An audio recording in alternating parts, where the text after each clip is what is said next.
Tara. Oke. Hai semuanya. Oke, Assalamualaikum warahmatullahi wabarakatuh. Perkenalkan, nama saya Angga Syaputra. Saya seorang mahasiswa asal UTND Medan. UTND itu Universitas Cut Nyak Medan, atau sering dikenal dengan APITSU Medan. Saya mengambil jurusan agroteknologi.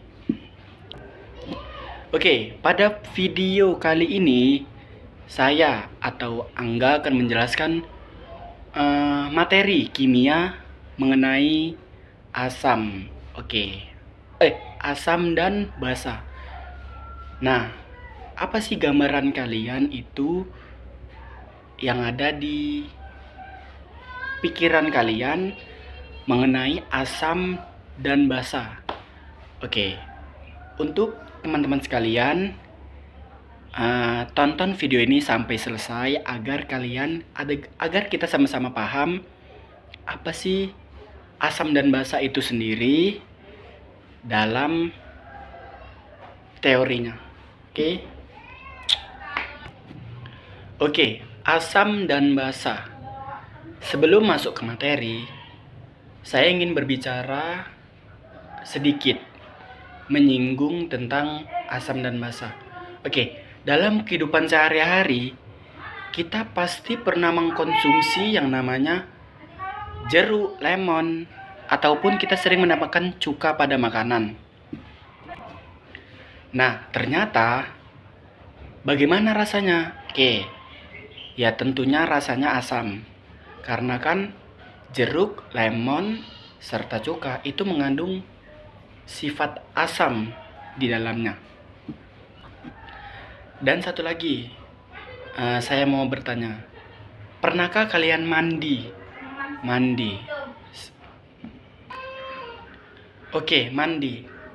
Tentunya tidak terlepas dari pikiran manusia yang namanya mandi. Masa manusia nggak mandi ya kan? Nanti terkena penyakit lah, yang inilah, yang itulah. Tujuan mandi untuk membersihkan diri atau melindungi diri dari segala kuman atau bakteri yang ada di sekitar kita. Nah, sewaktu kita mandi, tanpa sengaja, pasti dong kita pasti sering. Maksudnya kita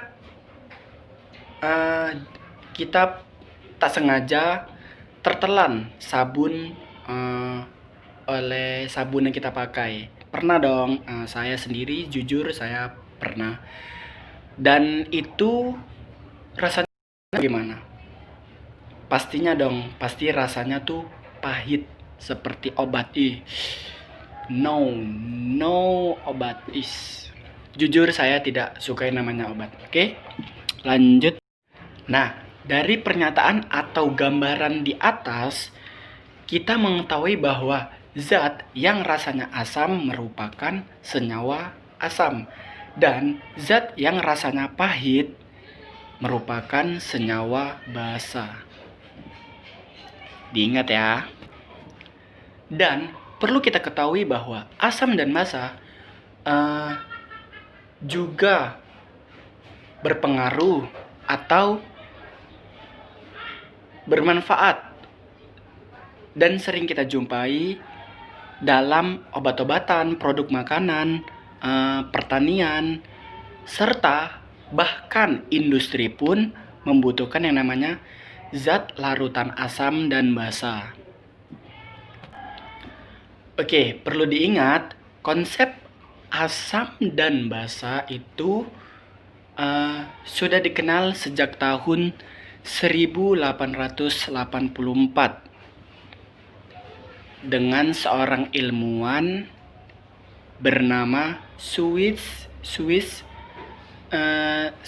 Franz August Arrhenius yang mengemukakan teori asam dan basa.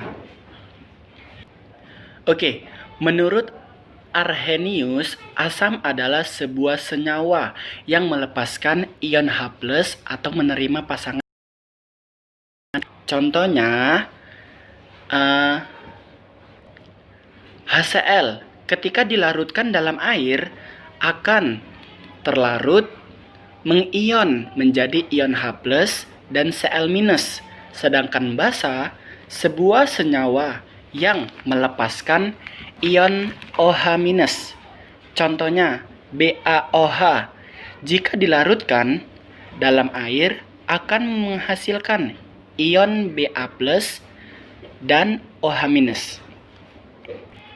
Oke, selanjutnya reaksi pada asam dan basa. Oke, jika asam dan basa bereaksi ion H+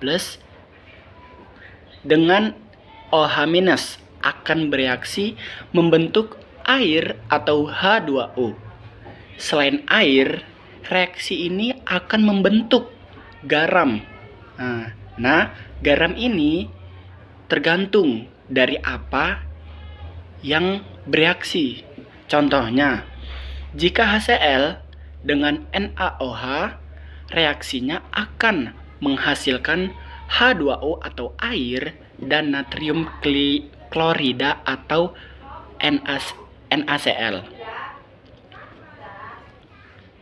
Lalu, ada juga kekuatan asam dan basa.